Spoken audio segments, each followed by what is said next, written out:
35절에서 40절까지 말씀 보겠습니다. 누가복음 12장 35절 한 절씩 교독합니다. 허리에 띠를 띠고 등불을 켜고 서 있으라.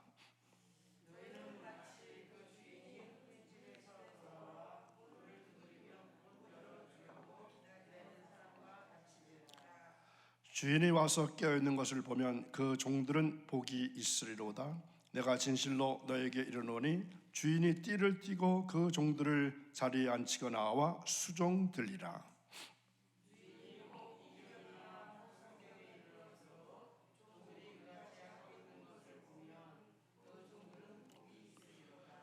너희도 아는 바니 집주인이 만일 도둑이 어느 때 이를 줄 알았더라면 그 집을 뚫지 못하게 하였으리라. 그러므로 너희도 준비하고 있으라. 생각하지 때 인자가 오리라 하시리라. 아멘.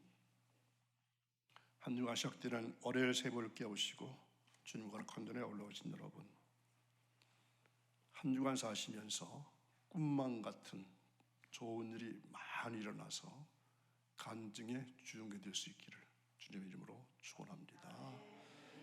자, 오늘 주신 말씀을 제목을 삼는다면 어떤 제목을 붙이면 좋을 것 같습니다. 제일은 주님을 기다리는 자세. 자, 주님을 어떤 방법으로 기다려야 할까요? 주님께서는 그리스도인들의 신앙생활의 지침을 여러 가지로 이제 교훈적으로 말씀하셨죠. 그리고 결론적으로 이제 오늘 읽을 말씀처럼 주님의 재림에 대해서 말씀해주고 있습니다. 오늘 말씀을 준비하면서 저는 초대교회의 그리스도인들을 생각해 봤습니다. 그러면서 오늘날 그리스도인으로 살아가는 우리의 모습을 또한 살펴봤습니다. 지금 우리는 그들과 비교할 수 없을 만큼 많은 것을 풍족하게 누리고 있습니다. 성경이 우리 손에 있습니다. 수많은 책들과 인터넷을 통해서 원하면 얼마든지 세계적인 목사님들의 말씀을 보고 듣고 배울 수 있습니다. 또한 물질적인 풍요와 안락함 속에서 살고 있습니다. 아무런 위험 없이 자유롭게 주님을 섬길 수 있고 또 교회로 모여서 예배할 수 있습니다. 세상에서도 당당하게 그리스도인으로 살아갈 수도 있습니다. 하지만 우리는 가지고 있는 것과 어울리지 않은 삶을 사는 것 같습니다. 가난했습니다. 위험했습니다. 어렵고 힘겨웠던 초대교회가 어찌 보면 오히려 더 힘이 있었고 열정적이고 영적으로 더 부유했다는 것을 알고 있습니다. 여러분, 우리나라가 어렵고 힘들 때 기도원마다 꽉꽉 차서 기도하는 사람들로 넘쳐났습니다. 그런데 그 기도원이 지금 어떻게 사용되고 있는지 아십니까?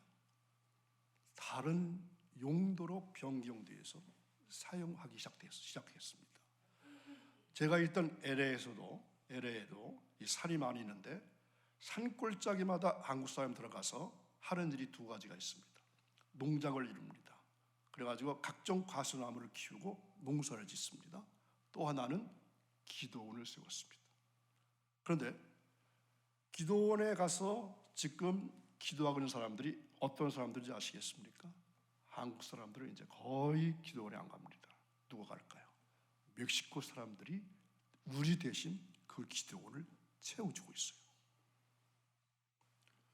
죽음을 각오하고 극심한 가난과 고난과 핍박 속에서도 굴하지 않고 주님을 증거하고 복음을 위해서 목숨을 던졌던 그들을 생각한다면 우리는 지금 가진 것에 비해서 너무나 부족한 믿음을 가지고 있는 것 같습니다.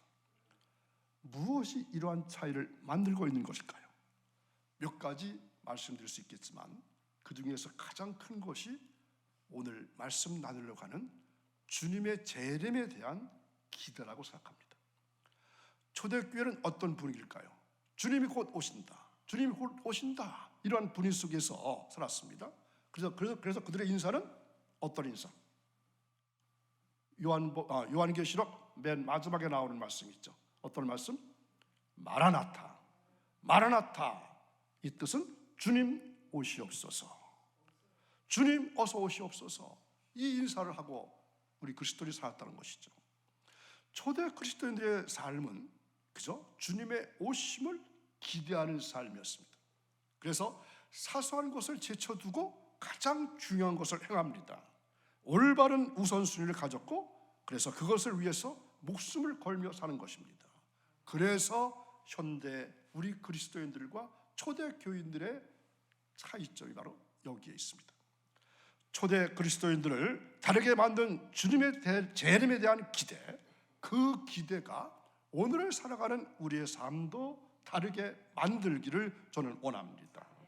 그래서 오늘 말씀이 우리가 가지는 주의 오심에 대한 기대를 새롭게 하기를 원합니다. 또 보다 영적으로 깨어서 주님 만나기를 사모하는 우리가 되기를 원합니다. 그리스도인들의 최종적인 소망은 주님의 재림에 있어야 합니다. 주님의 재림은 우리들의 구원의 완성이 될 것이고 부활과 영생의 시작이 되기 때문에 주님은 그의 재림에 대해서 시간이 있으실 때마다 교훈적으로 혹은 경종으로 울려주시고 말씀해 주셨습니다. 자, 주님의 재림을 맞이할 성도들은 어떻게 해야 한다고 말씀합니까? 깨어 있어야 한다고 말씀합니다. 깨어 있다고 하는 말은 영적인 의미입니다. 그 깨어 있는 상태를 또 몇 가지로 비유로 말씀해 주십니다. 주님은 그리스도인들이 깨어 있어야 할 일에 대해서 세 가지로 요약해 주십니다. 자, 첫 번째는 무엇입니까? 허리에 띠를 띠라. 허리에 띠를 띠라. 허리라고 하는 것은 우리 사람의 어디입니까? 중심 부분이지 않습니까? 사람은 허리가 온전하고 튼튼해야 활동이 정상적일 수 있습니다. 허리에 띠를 띈다고 하는 것은 어떤 일을 하기 위해서 준비되어 있는 상태를 말합니다. 당시 사람들이 입던 옷은 활동하기에 그렇게 편한 옷은 아니었습니다. 여러분, 우리 옛날 조상들 또 조선시대만 하더라도 이 한복을 입고 지냈잖아요.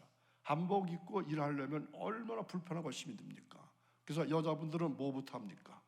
치맛단 허리를 질끈 동여 매고 또 뭐죠? 소매를 걷어붙이고 일을 하기 시작하지 않습니까? 그래서 뭔가 재빠르게 움직여야 할 때는 기다란 겉옷의 허리 부분부터 졸라매는 것입니다. 마치 우리가 어떤 일을 앞에 두고 그에 맞는 복장을 갖추는 것과 같습니다. 익숙한 표현으로 말하면 소매를 걸어붙이는 것으로 생각할 수 있습니다. 물론 여기서 말씀하신 허리라고 하는 것은 영적인 뜻입니다. 그리스도인들의 속사람인 중심의 허리를 말씀합니다. 이 허리에 띠를 띠라, 이렇게 말씀합니다. 그럼 그 띠란 무엇을 말하죠? 에베소 6장 14절에서 구체적으로 말씀하십니다. 에베소 6장 14절, 그런즉 서서 진리로 너의 허리띠를 띠고 의의 호심경을 붙이고, 이런 말씀 기억나시죠? 그리스도인들이 갖추어야 할 하나님의 전신 갑주로 진리로 너의 허리띠를 띠라 말씀한 것입니다. 그래서 우리의 영적 사람의 허리띠를 띠라고 하시는 것은, 여기에 띠라고 하는 것은 뭘 말할까요? 진리입니다. 진리를 말씀하십니다. 진리로 너의 허리띠를 띠라. 우리의 속사람은 진리로 말미암아 그 생명이 유지되고 있습니다. 진리로 속사람의 중심을 잡아야 합니다. 이 말씀은 진리로 우리의 속사람을 강건케 하라, 이런 말씀입니다. 진리로 우리의 속사람을 성장시키라, 이런 말씀입니다. 자, 다음에 두 번째 자세는 등불을 켜라. 등불을 켜라. 등불은 그리스도인들이 세상에 비춰야 할 빛을 말합니다. 등불을 켜고 서 있는 것은 어두운 밤에 주인을 맞이하기 위해서 없어서는 안 되는 일입니다. 주인이 왔을 때 그때 등불을 켜는 것은 의미가 없습니다. 이미 늦었습니다.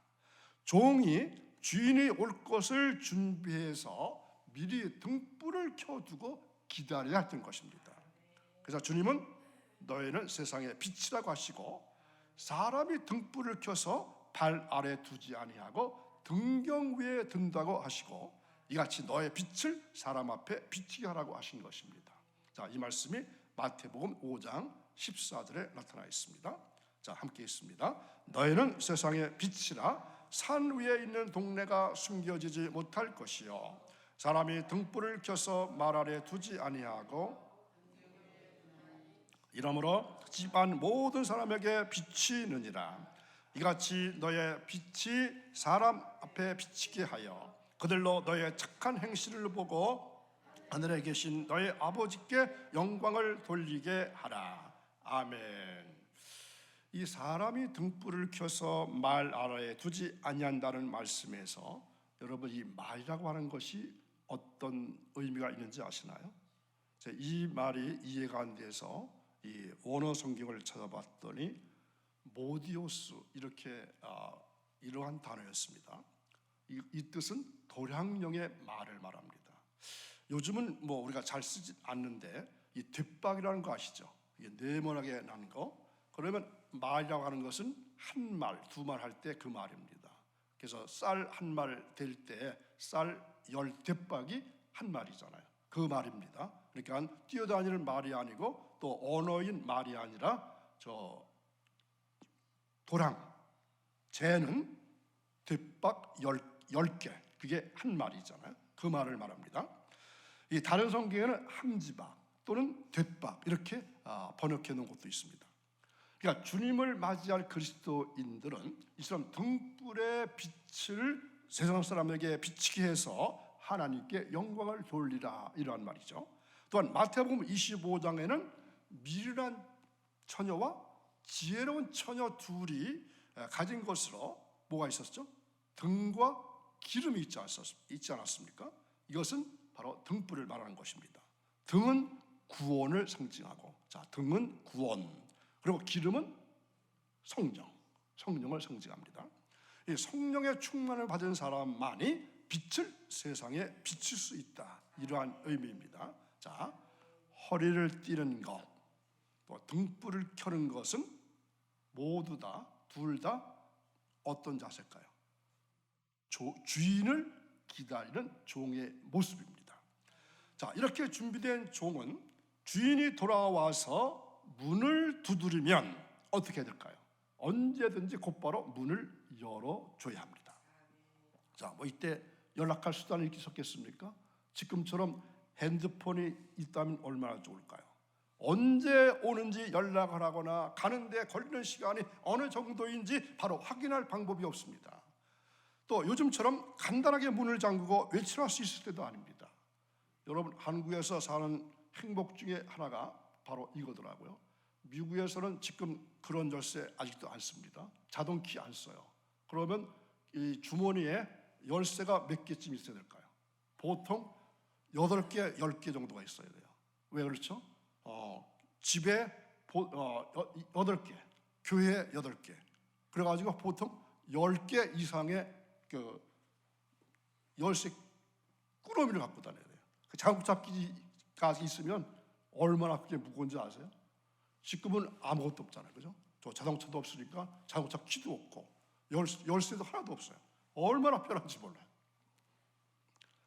집안에서 문을 잠그면 밖에서는 문을 열어주기를 기다려야 합니다. 그런데 밖에서 주인이 와서 문을 두드리는데 안에서 아무런 응답이 없습니다. 아무리 문을 두드려도 반응이 없습니다. 깊은 잠에 푹 빠져 있다면 밖에서 무슨 일이 벌어지는지 알 수가 없습니다. 그런데 주인이 와서 문을 두드릴 때 그 즉시 종이 나와서 문을 열고 주인을 영접하면 어떨까요? 그러면 주인이 어떻게 말할까요? 예수님이 이렇게 말씀하십니다. 주인이 와서 깨어 있는 것을 보면 그 종들은 복이 있으리로다. 자, 세 번째 어떤 자세죠? 첫 번째는 뭐였죠? 허리에 띠를 띠라. 두 번째는 등불을 켜라. 이제 세 번째, 서 있으라. 서 있으라. 허리에 띠를 띠라, 등불을 켜라, 서 있으라. 서 있다고 하는 말은 어떤 자세죠? 일하는 자세. 이것은 그리스도인들이 깨어있는 신앙생활의 태도를 말하는데 어떤 생활을 말할까요? 기도생활, 봉사생활, 전도생활을 의미합니다. 서 있는 상태의 반대는 무엇이죠? 잠자는 것입니다. 미련한 처자들은 잠을 자는 상태에 있었던 사람들을 의미합니다. 자, 주님은 깨어있는 모습을 하나의 비유로 이렇게 표현하시죠. 자, 36절을 보겠습니다. 너희는 마치 그 주인이 혼인집에서 돌아와 문을 두드리면 곧 열어주려고 기다리는 사람과 같이 되라. 아멘. 예수님은 사람들이 금방 떠올릴 수 있는 모습으로 종을 묘사합니다. 제자들은 이 말씀을 듣고 아주 쉽게 이해했을 것 같습니다. 예수님이 말씀하신 종은 혼인잔치에 참석한 자신의 주인을 기다리고 있는 상황입니다. 당시의 혼인잔치는 한 일주일 정도 계속되었고, 이 잔치에 참석한 손님은 자신이 원하는 기간 동안 이 일주일 내에 참여하기만 하면 됩니다. 집에 있는 종의 입장에서는 잔치에 참석한 주인이 언제 돌아올지 알 수 없었습니다. 주인이 돌아온다는 사실은 분명한데 그때가 언제인지를 알 수가 없다는 것입니다. 예수님은 이와 같은 상황에서 주인을 기다리는 종이 되라. 주인이 돌아와서 문을 두드리면 즉시 문을 열어주는 사람이 되라. 주인이 돌아옵니다. 그러나 그 주인이 돌아올 시간에 대해서 언제인지 모른다고 하시고 혹 2경에나 혹 3경에 이를지 모른다고 하신 것입니다. 그러므로 언제 주인이 돌아와서 문을 두드려도 그 주인을 기다리는 종이 되라. 이것이 그리스도인들이 깨어있는 상태를 말합니다. 이 같은 종은 어떨 것이다? 복이 있을 것이로다. 자, 종은 어떤 사람이죠? 집을 지키는 사람입니다. 주인으로부터 올 때까지 지키라는 명령을 받았습니다. 이 종은 마땅히 주인이 곧 올 것으로 알고 기다리는 자세로 주인을 맞이할 준비를 해야 하는 것입니다. 그리스도인의 생활은 이 종처럼 주님이 오실 것을 소망으로 삼는 자세로 믿음의 생활을 해야 합니다. 주님은 사도 요한에게 이렇게 말씀하셨습니다. 요한계시록 22장 20절. 이것들을 증언하신 이가 이르시되 내가 진실로 속히 오리라 하시거늘 아멘 주 예수여 오시옵소서. 아멘 주 예수여 오시옵소서. 이것이 마라나타입니다. 종은 그 시각이 언제라도 혹 2경이나 혹 3경이나 할지라도 아멘 주 예수 오시옵소서 이러한 자세로 그 주인이 오실 것을 기다려야 한다는 것입니다. 주님은 우리에게 이러한 자세로 살아가라고 말씀하십니다. 혼인집에 간 주인이 돌아올 것을 기다리는 말씀은 주 재림에 관한 말씀을 듣고 그 말씀 안에서 살아라, 이런 의미가 있습니다. 그래서 요한계시록은 곧 돌아갈 것이라고 그 집 종들에게 보낸 편지라 할 수 있습니다. 그 편지의 내용 중에 주인이 다시 돌아올 일에 대한 모든 비밀이 기록되어 있습니다. 그 말씀이 요한계시록 1장 3절. 이 예언의 말씀을 읽는 자와 듣는 자와 그 가운데 기록하는 것을 지키는 자는 복이 있나니 때가 가까움이라. 아멘. 때가 가까움이라. 들어야 합니다. 그리고 기록한 말씀대로 주인을 기다려야 합니다. 주 재림에 대한 소식을 모르고서는 제대로 기다릴 수도 없습니다.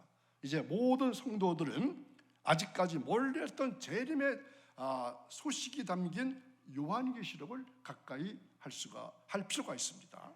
자, 주님은 결론적으로 주님이 오시는 시기는 마치 도적의 경우와 비교해서 말씀하시고 있습니다. 자, 도적이 나 당신 집에 가서 도둑질 할 테니까 기다려. 그런 도적이 있나요? 어느 때 이를지 알지 못하는 것처럼 너희도 예비하고 있으라. 우리는 주님의 재림을 바라보고 예배하고 준비하는 성도가 되어야 합니다. 그래서 주님이 돌아오면은 곧 문을 열어주려고 기다리는 사람과 같은 자세로 준비해야 합니다. 여러분, 노아 시대나 롯의 시대 사람들처럼 먹고 마시고 세상질에 취하는 생활에 젖어서 보라 신랑이로다 맞으러 나오라 하는 밤중의 소리를 듣지 못한다면 인자가 올 때에 세상에서 믿음을 보겠느냐, 이런 말씀하신 그 대상이 될 것입니다. 우리는 지금 예수님이 다시 오실 날이 임박한 때를 살고 있습니다. 주님이 다시 오신다는 약속은 여러분에게 어떻게 생각하십니까?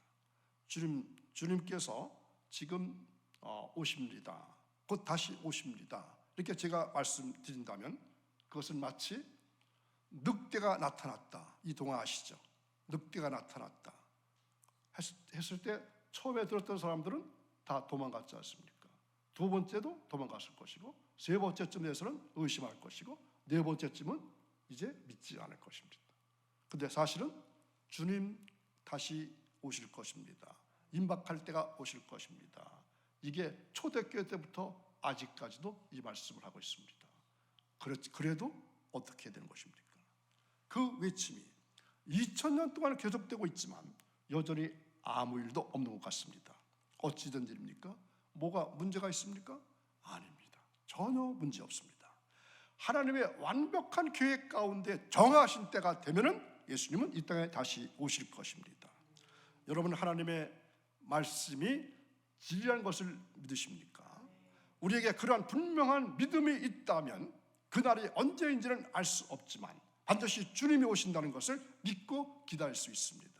그러한 믿음으로 주의 오심을 준비하며 사는 것은 우리가 주님을 만나는 날에 후회할 일을 줄이는 비결입니다. 참으로 복된 일이지 또한 가치 있는 삶의 태도입니다. 그러니 그날을 깨어서 기다리는 여러분 되시기를 간절히 바랍니다. 또 그날을 기다리며 맡은 일에 충성을 다하고 최선을 다하시는 여러분 되시기 바랍니다. 그렇게 주님의 오심을 준비하는 복된 자가 되시기를 간절히 원합니다. 이것이 바로 우리가 정말로 기대할 수 있는 진정한 복입니다. 이제 한 주간 시작됩니다. 처음에 말씀드린 축복드린 것처럼 아주 좋은 일이 이 한 주간 동안 많이 일어나셔서 어떤 주인공? 간증의 주인공이 될 수 있기를 주님의 이름으로 다시 축원합니다. 자, 처음에 불렀던 찬송 176장 이제 말씀을 들으셨으니까 다시 찬양으로 이제 정리해 보는 것입니다. 오늘은 1절, 4절 찬송하시고 기도하시기 원합니다.